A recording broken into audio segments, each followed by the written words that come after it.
Awakening from magical stasis after 1,000 years, the Dark Lord Leonis suddenly finds himself in the body of a 10-year-old boy. He quickly meets Riselia, a girl confronting the voids, creatures that have nearly exterminated humanity. Determined to uncover the mysteries of this strange new era, Leonis enrolls in Excalibur Academy, a school that trains students to fight back against these enigmatic monsters. Could the voids hold some connection to Leonis's past? The episode begin. In the year 447, humanity betrays our hero, and he comes back as an even stronger Dark Lord. The 6 heroes and the Demon Lord fought a huge war all over the world. The army of skeletons led by the Demon Lord runs onto the battlefield to fight the heroes. However, the heroes have been given godly powers and have now changed into angels. Leonis, the Demon Lord, was sitting in his room and looking around from his ball. All of his bases have been taken down, so this is the last thing they can do to protect themselves. Some human soldiers were killed by the skeletons, but one of the heroes can bring them back to life. Suddenly, a huge tree-like creature appears, making the Demon Lord angry because he knows it to be the evil sage hero, who stopped being human to get more power. Leonis stands up and calls for his staff to join the fight. But his friend Fenrir and the faithful general stop him. They remind Leonis of a promise he made to the goddess of rebellion. She had asked him to do something when he was still human, so Leonis chose to accept defeat.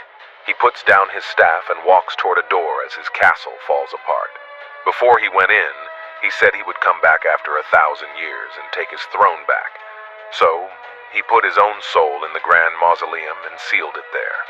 After 1,000 years, we see 2 girls exploring Linus, Celia, and Regina's old house.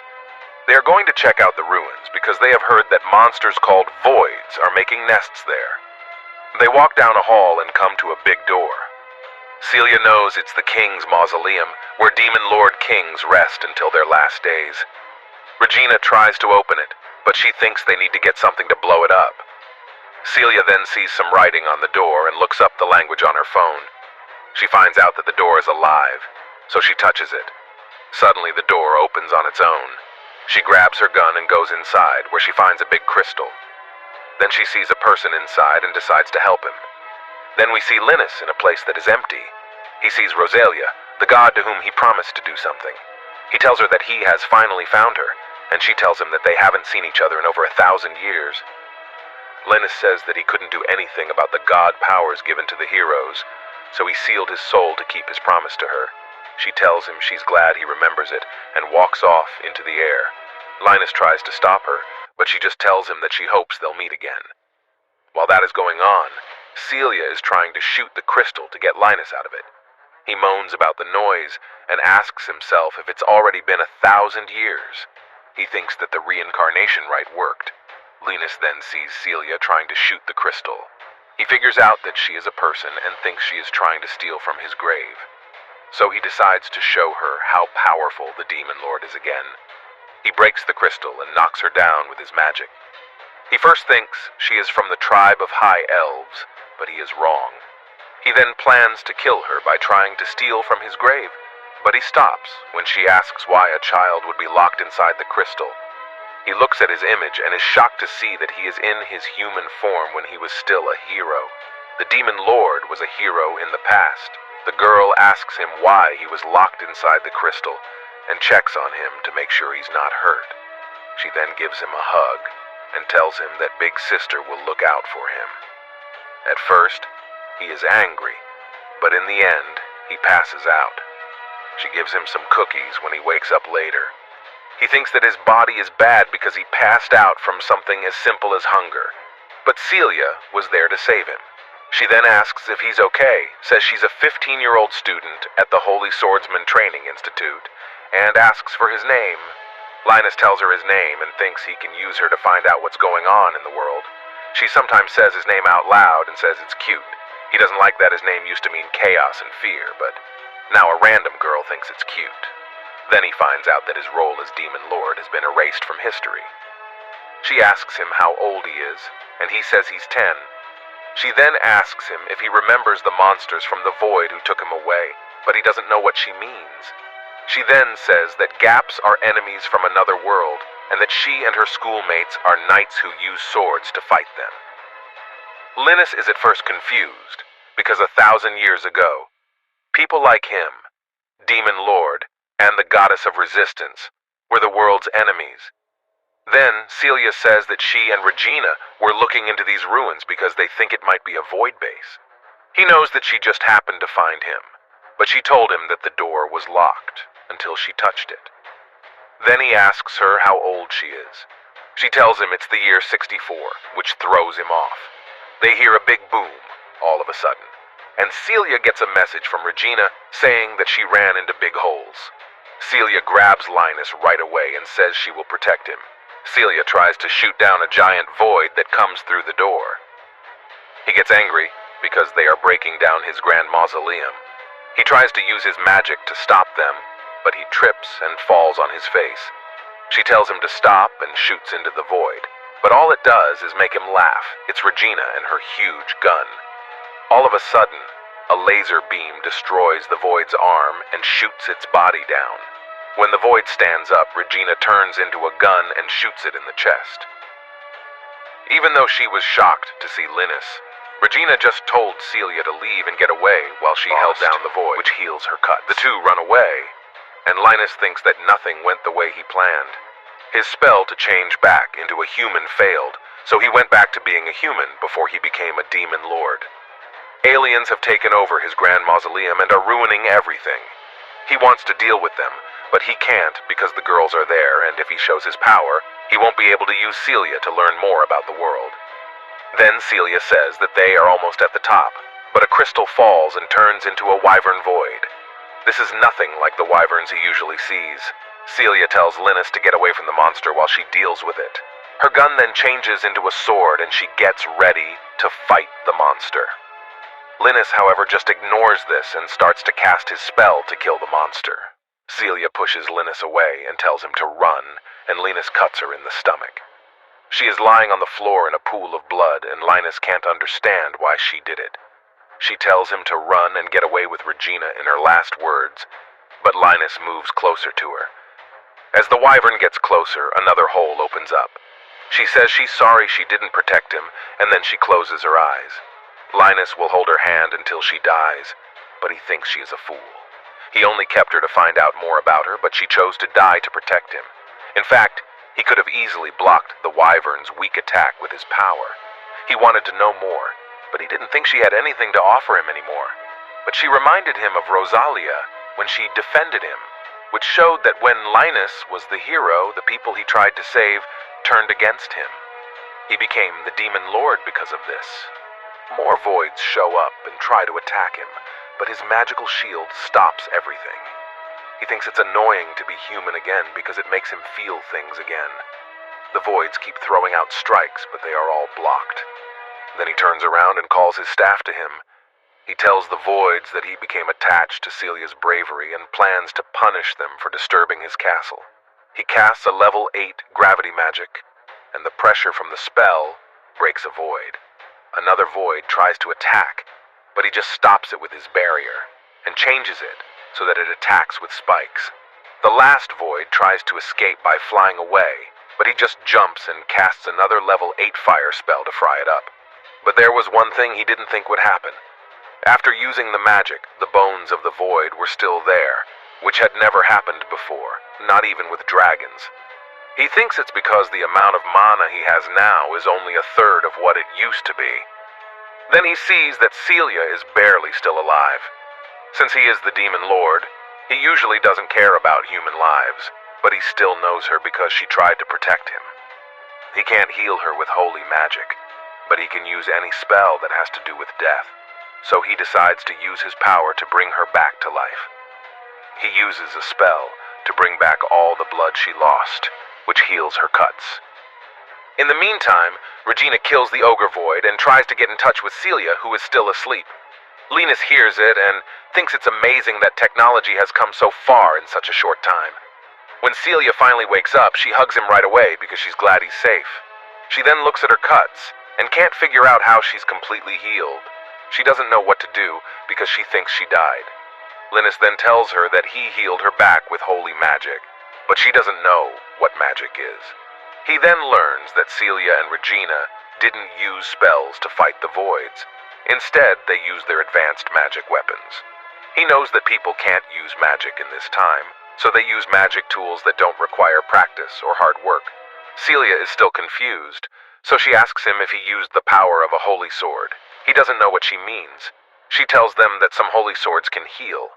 In the Excalibur Academy, she thinks he can use that power, and that's why the voids took him.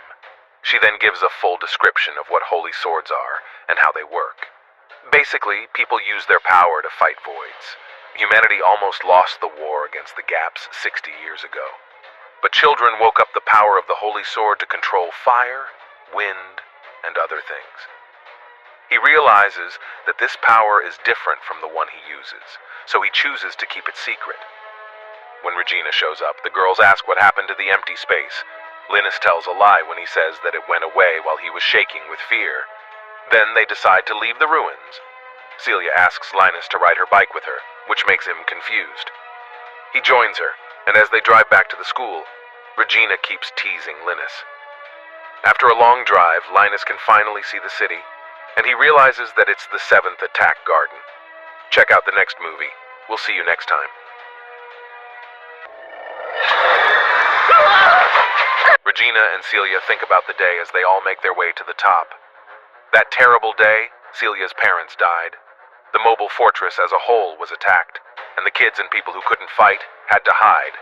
They hid in a safe place, but they could still hear the fight, including the bombs going off and the effects of the battle.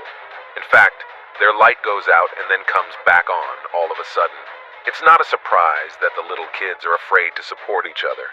They talk about things that don't matter, and then they fall asleep. The next day, when the fight is over, the shelter door opens and they can see again. When they come out of the shelter, they see that the city has been destroyed.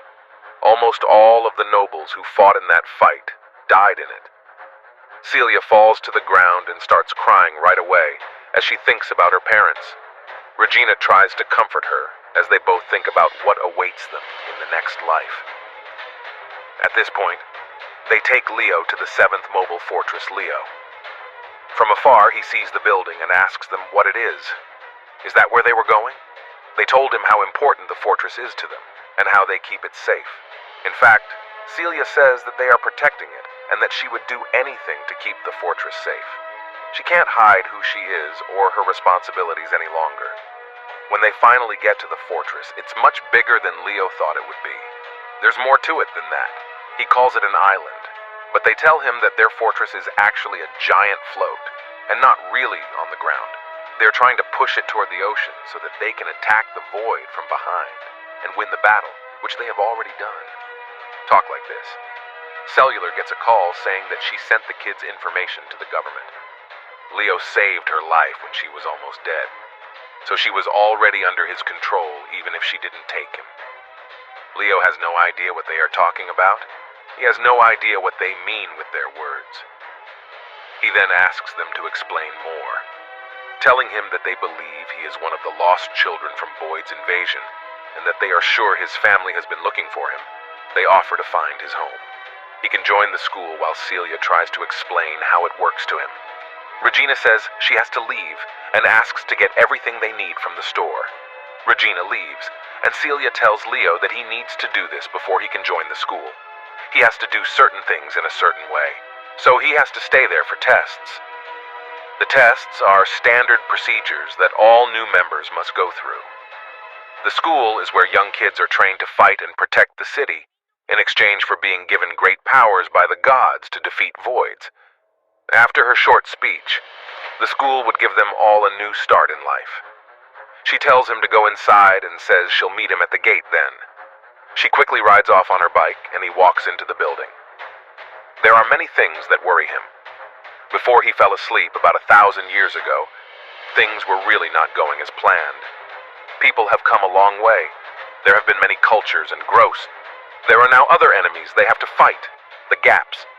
Does he think he can do well in that fight, even if he is ready to do it? To stay alive in that place where he looks like a child, he needs to do more. He chooses to call his best friend and maid from his old life. They hear him and come running. It's the first time they've seen him in over 1,000 years. Their ears pick up the words of their master right away, and they greet him. They say they had been in deep sleep too for all those years, and are so glad to see him. Dish asks him, though, what's the deal with his new body? He has to say that his attempt to reincarnate failed and change back into the form he had when he was a person. The reason Dish wouldn't know how he looked as a human hero is because he met Dish after Dish had turned into a demon. Petrie tells Lord that he looks really cute and that the new shape fits him, but Dish doesn't care about his new look. She can tell right away that he doesn't like what she said, and he says sorry right away. Then he tells them he has come to ask them for a favor and calls them dirty people. His job is to get them to do something, and they are awake and ready to do it. They have also seen how people have changed. Leo agrees that things have changed so much that he needs more knowledge before he can act. They are not the same civilized people that they left about 1,000 years ago. They are asked to help him find out what humans have been doing to prepare for the Demon Lord's return. Since humans don't know much about the Demon Lord, he tells his servants to be very careful, and not to use any devices that could reveal them, since humans are on the run and don't want to be caught. When Petrie asks Leo what he plans to do next, and if he will follow them back to where they hid, he says he isn't going. He is in a body, and bodies have needs. He needs clothes, food, and a place to stay, and living with people is the best way for him to get them. His answer is that he will be staying at the academy with the people who had reached out to him, so he can also use that time to learn more about humans and their new culture. They promise to do their job well after they leave, and he sends them away. He goes into the hospital to take his test. The first door he goes through leads to a room with long pipes all around it. He isn't sure what the room is for or why the pipes are there when all of a sudden, water from one of the pipes falls on him. But when he walks through the door, the lights get brighter and red lights start to show up. The system also makes a loud noise, and he is very holy. The noise stops though, and the light turns off as it should. He walks out of the door and into the next one, not knowing what else he will find. But that's the end of the process, because he now has his ID card in front of that door. That's when Celia comes up behind him and takes the card from him. The card would be proof of who he is until he is fully accepted by the government, she says, but she needs to make a note of the card so that she has a clear record for when she turns it in. As they walk back to her bike, she takes a picture of the card and gives it back to him. She says she needs to rest at home because she feels a little weak before going back to the office for her training. She tells him that she hasn't woken up her power yet, and that she plans to keep training and fighting until she does. He doesn't understand why the gods would share such great power. She offers to show him around the area if someone is brave, since Celia hadn't awakened her power yet, so he can at least see the sake of Gakuin before he follows her to her room. As they ride through the city, he notices how happy everyone is. He remembers that the city is supposed to be at war, which is why everyone is so happy. When he asks her why the city looks so calm, she tells him that only the most skilled warriors are sent to fight. Everyone is at peace because the mobile castles are safe and make sure that voids don't attack them. She gets to Seiken in the end. The building is really, really big. She shows him around the government and tells him that Seiken is the city's main armed group, and where all of their direct orders come from. The look on his face isn't what she's expecting. The building is so big that she thinks he will be shocked. She also tells him that everyone who sees it for the first time is always very excited, but he is thinking about something very different. He thinks about how to get into that kind of building without losing the fight. He could understand why they had a training room, a library, a dance hall, and even a bathhouse as she shows him around the building. She shows him his class, where he would get all of his lessons, the library with many books, and the bathhouse. He didn't know why a school would have a dance hall. Well, kids who don't play would get bored. Then she answers the same way and agrees that they need to have fun when they're tired. They begin to walk to the room. She shows him the dorms for girls, and he sees that every woman who walks by compliments him on how good he looks. This makes Celia tell him that he would be popular. Their fun trip quickly went bad when Celia met a senior she doesn't like. For some time now, the senior had been flirting with her, That day, he asked her what she was doing with the child and if her weak company was now taking care of kids. His warning that she will be kicked out of school if she doesn't awaken her power soon makes her want to join his platoon and become his toy. This way she can stay at this school. She says no to his offer and turns to leave, but he gets angry and pulls her hair. Leo is mad about this. The guy is scared by his power, so he bows down to Leo's feet. The senior won't give up, so he pulls out his gun, but another senior stops him and tells him not to. Their system isn't allowed at school, and he's also breaking the rules by going to the girls' dorm. He walks away in a way that is embarrassing, and Sally compliments the older woman. The woman then asks about Celia's mission and says she's sorry she didn't follow her.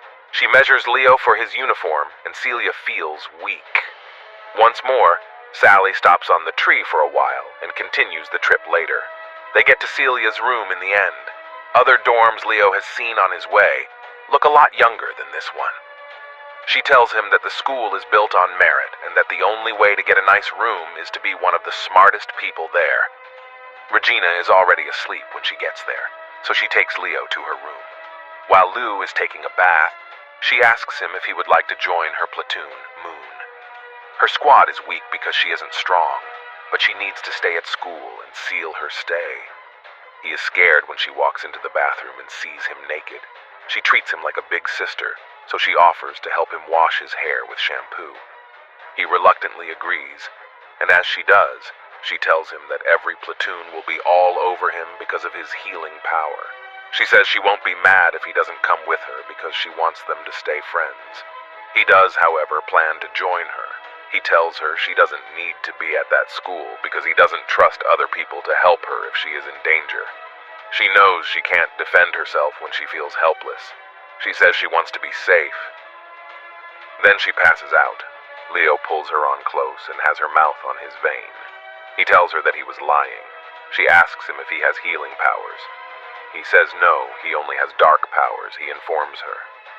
At the end of the show, the real her died in the ruins. Celia wakes up in her bed, not sure what happened. Leonis says she passed out because she didn't have enough energy, so he had to give her some of his. It's not clear to her what he's saying, so she asks about Lena's real name. He only says that he is an old sorcerer who came back to life from the crystal and uses skills that no one remembers. He also tells her that his magic can only control death and that he can't really fix her or bring her back to life because he doesn't have the power to use holy magic. He was only able to save her by making her an undeb. She asks him if he can't use the holy sword. Power Leonis shows that he used the name of a level 10 spell.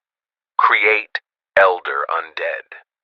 To be honest, he wasn't even sure if the magic would work, but she came back as the Vampire Queen, the strongest of all the undead helpers.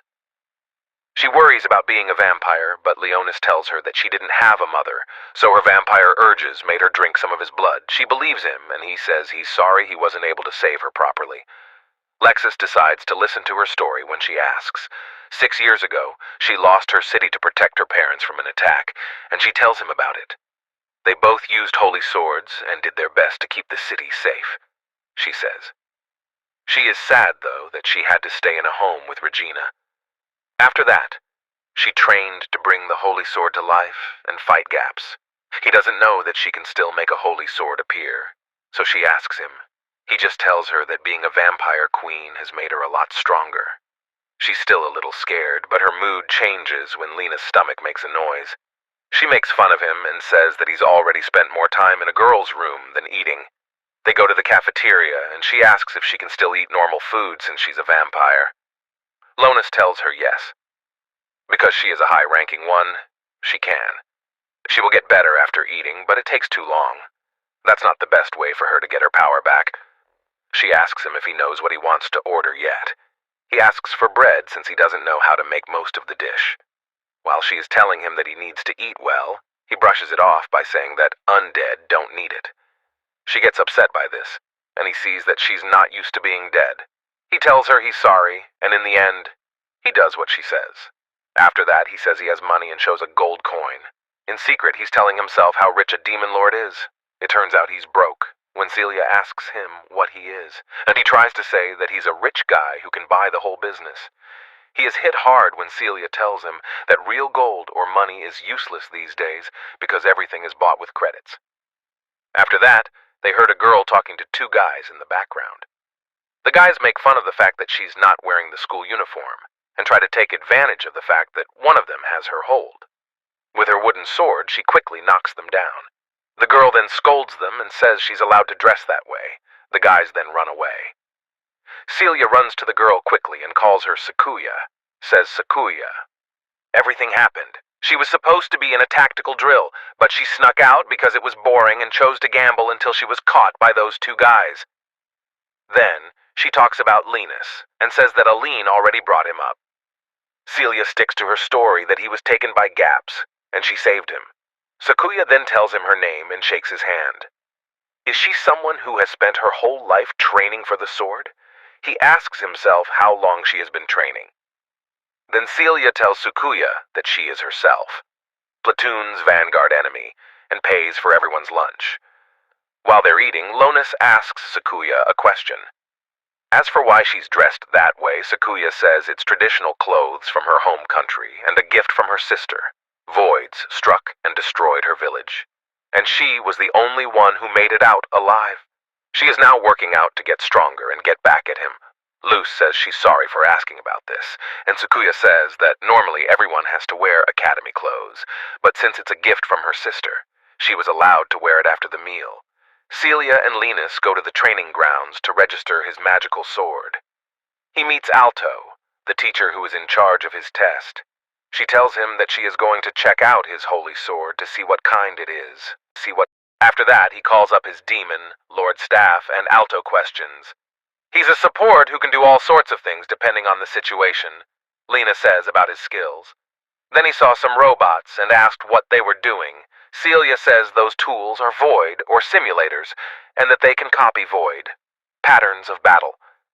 He tells Leonis to fight it because it's set to a low level. He thinks that a level 2 gravity spell will be enough to finish it quickly, but it destroys all the robots. All of Celia and Alto can't believe it.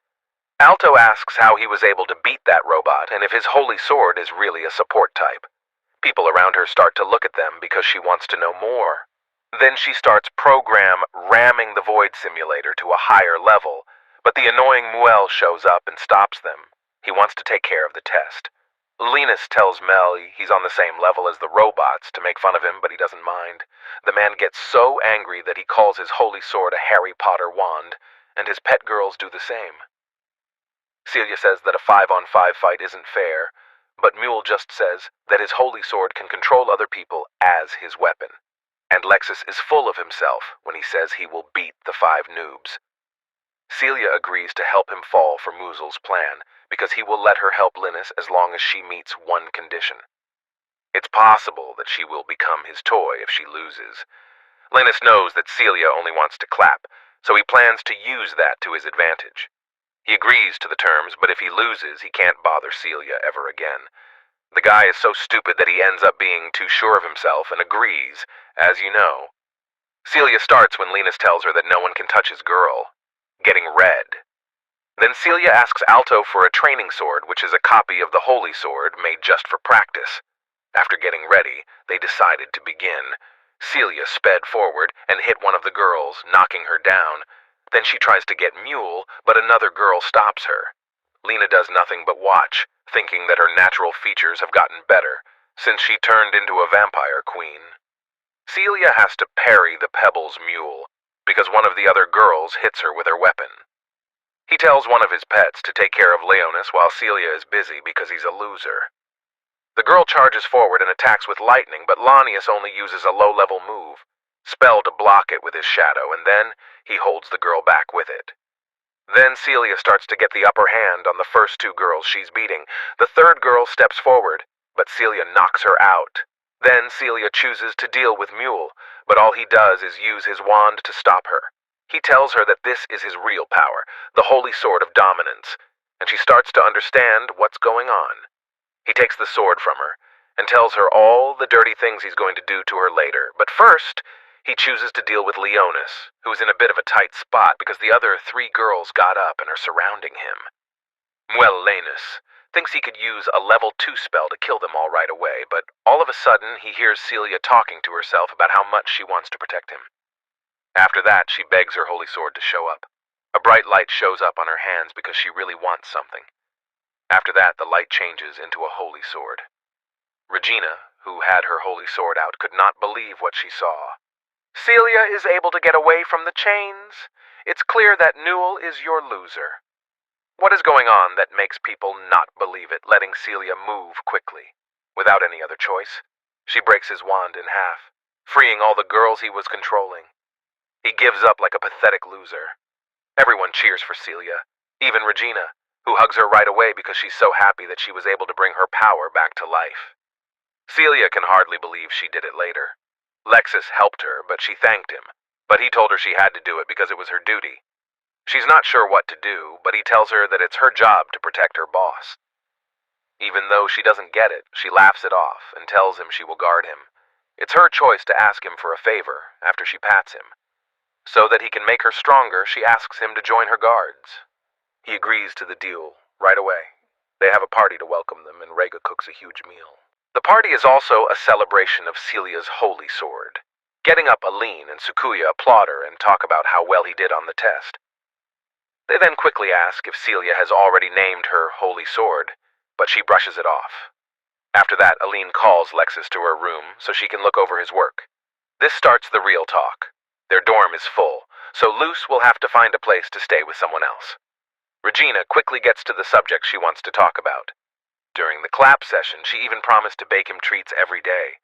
Sukuya also wants a piece of that, but she's been gone most of the day. Aline joins and says she has a lot of plot in her room. Leonis has a lot of choices, but Celia steps in because she sees herself as his guardian. So, she will make sure he has a good night's sleep. The girls think there's something wrong, but Lexus says he'd rather stay with Celia not because it's cold, but because they can keep their secret safe, especially since she needs to get mana from his blood. Like we said, Leonis is checked out in Aline's room. The eye of her holy sword is used to look through his data. Leonis is impressed, but she says she can use it for now. He's not sure what she means, but she tells him that she lost the power of her holy sword and can't do as much with it now.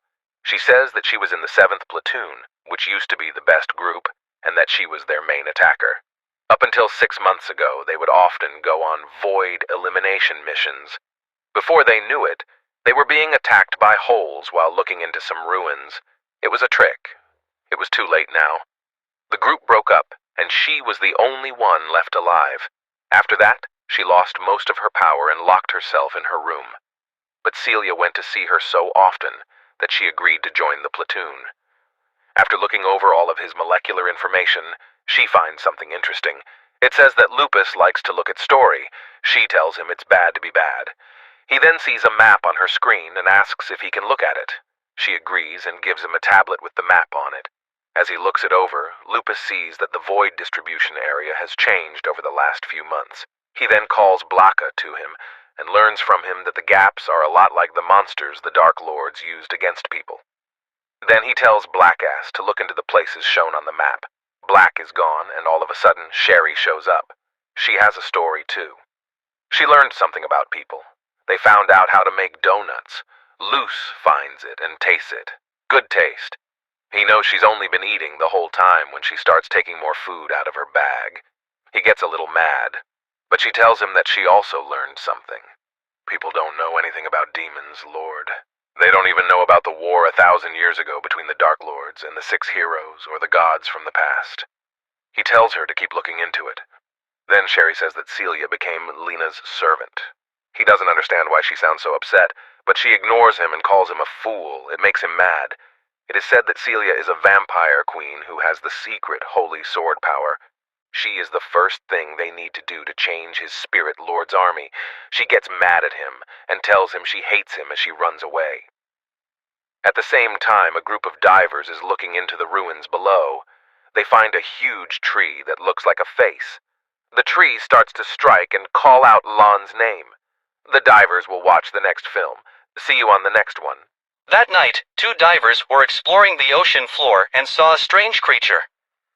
But as soon as they saw the great sage's face, he crushed them both with his vines in the 16th year of the holy god.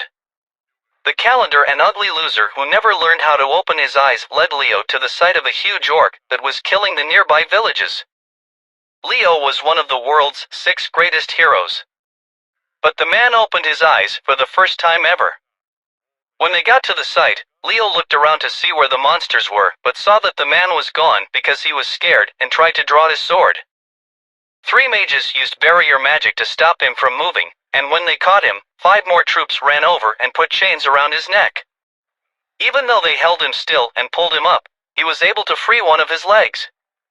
The men, on the other hand, stabbed him with their spears. Leo tried to fight back, but he had already lost too much blood, so they just dropped him on the ground. Even though Leo was dead, the troops were happy to have finally killed him because the people liked him more than the king, and he was strong enough to take down their whole kingdom when they left. Leo heard a voice from heaven telling him it wasn't his time. He also wondered why he had walked into their trap when he knew they were going to kill him. He did say, though, that all he wanted was for people to feel safe. When she asked him if he felt bad about saving them from the SS rank calamity, he said no, because he didn't think they were bad. The goddess told him that it didn't matter if they were bad or not because the whole world is bad.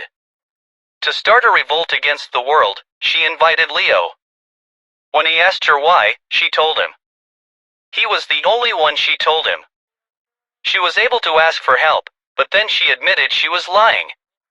She really did it because she had been watching him the whole time and fell in love with him. She told him that being a hero was boring, so he should become hers. Leo woke up from his dream determined to find Riselia and bring the monster back to life. His eyes moved to her. Lord's troops at the same time, Celia was sleeping, but Leo told her to wake up, and she did. She was confused about what had happened to her. Since she was now his helper, Leo showed her the symbol on his arm and told her she had to do whatever he wanted. When she heard that, she knew he could do whatever he wanted to her, but she told him to be gentle because she doesn't like it. That was rough, though. Leo told her that her body was useless because she had spent the whole night sucking his fluids out. Celia said she was sorry because she couldn't help wanting to drink his blood while he was sleeping, but Leo told her he doesn't mind. He agreed to let her drink his fluids as long as she stopped brushing her teeth. She was wondering if they were talking about the same thing. F started by calling her and telling her that there was a huge meeting where the leaders were talking about huge things happening in the sea. Last night, Celia asked her what they were talking about, and she said that 3 troops had disappeared without a trace. She also said that she would look into what was causing the trouble, but her whole fleet of missiles was the problem. Brother, we need to stay focused in the back. We need to stay on task after the call is over. She told Leo that today they don't have school, so she planned to do something. While they were training together, Leo wondered if she wanted to drain all of his body fluids first to get her mana back. At the same time, the island's leaders were still looking for the divers who had gone missing. But when they watched the tape from the previous night, they saw that the divers had been taken by a void creature. After all, the 3rd attack garden was destroyed 6 years ago, and a building very much like it had shown up under the island. One of the generals told the army leader to get his troops ready for the next battle. But the army leader knew that getting ready for battle would make panic worse, so he decided it would be best to hide its presence for now. The phone started to ring, and when one of the leaders hung up, he said that the building hadn't been seen since last night. Celia was training at the same time against the drone robots. She knocked them off and cut down one of them. She was done with her lesson on the system, Leo thought. I was amazed at how smoothly she used the sword, and I wondered if she had ever been trained. So she told them that she had been teaching herself how to comfort herself since she had never had a family. Her Leo told her that he would teach her how to use her mana to improve her physical skills and get the most out of her vampire queen magic. But he wanted to really challenge her, so he called up his wand and used it to create a magical bubble of cover from the ground up around them. He started to spawn a bunch of skeletons, which scared Celia because she had never seen any before. She started running towards them one by one, though. She began cutting them all down and jumped to avoid their attacks as Leo called up hundreds more until she was beaten. Every one of them, she moaned, because she was so tired, so Leo used his one to eat their bodies. As she thanked him, Leo told her that she could recharge her mana because she was already much stronger than she was before. Even so, she still wanted Leo to train her more and show her how to use the sword. But before he told her to watch what she was saying, he started to growl because he was hungry. At the same time, F-Sphere was looking for the missing men in the attack garden, and divers were still looking for their bodies on the other side of the island below. This was the last time Sakuya's ugly behind lost any money. As she got closer, she saw Blackest sitting alone. She saw that he didn't have a collar, so she chose to name him Kuran. When he growled at her, she tied her food to him and left him in F's storm. Mrs. Huge Cannons came in and told F to try on her new warm suit made of liquid. Before making Leo drink all of her liquid, F asked if it was good and wished her luck. Sakuya then walked in and said something smelled like fish. Sakuya told Regina that it had to be the new food she made, but after sitting down to eat, she said it had to be something else. When Regina asked F why she was wearing her outfit, she told her that she was still looking into the whole attack garden. Even though it was her day off and Sakuya was already asleep in the city, Leo was still amazed at how well their society worked and how peaceful everyone was. Sherry's jerk boyfriend turned into a cook to feed Leo the best food. When her boss asked her to cut up the potatoes, she told him she had a sharper knife and cut everything up along with his plate. The boss yelled that this was why her master had rejected her, because of how ugly and pointless she was. What did he say as she was cleaning the stores outside? While Celia drove Leo around and went to get him food, Sherry looked at her with jealousy and thought why he would choose an ugly old woman over her. A few minutes later, Celia arrived at the restaurant. He wasn't sure why the kids who came to see Celia were there because they were at a shelter to see her. And she told him that they made money by selling food like a restaurant. Leo saw that some of them were his age and thought that was funny. He thought back to the times when he was hungry and didn't have much money and saw her smiling around them. He was glad that people in the world cared about those kids. Someone big and ugly asked him if he was friends with Celia. While Celia was unpacking her food, a jerk came up to her and grabbed her skirt, but Leo shot him before he could do any damage. He was told by Celia that he was just a kid and didn't know what he was doing.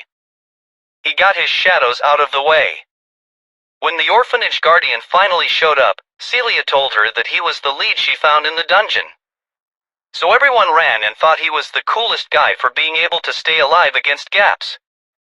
When Celia told the kids that she had brought donuts, they all ran and were excited to eat their favorite food. The guardian told them to be quiet. Leo realized as he looked at them that this was the place Celia wanted to protect. However, the place he wanted to protect was still under the water. The new divers were not sure where the building had gone, but someone inside the cave heard something. When there was a jolt against the wall, F saw the monitor and read it. Sakuya, on the other hand, felt it in her bones. Two guys were talking about how Annie just had her climax. Video was, but they saw huge trees all over the building ready to eat their useless behinds for not liking my videos. But Leo liked eating his food with the orphanage kids at the same time. Watch this movie until next time.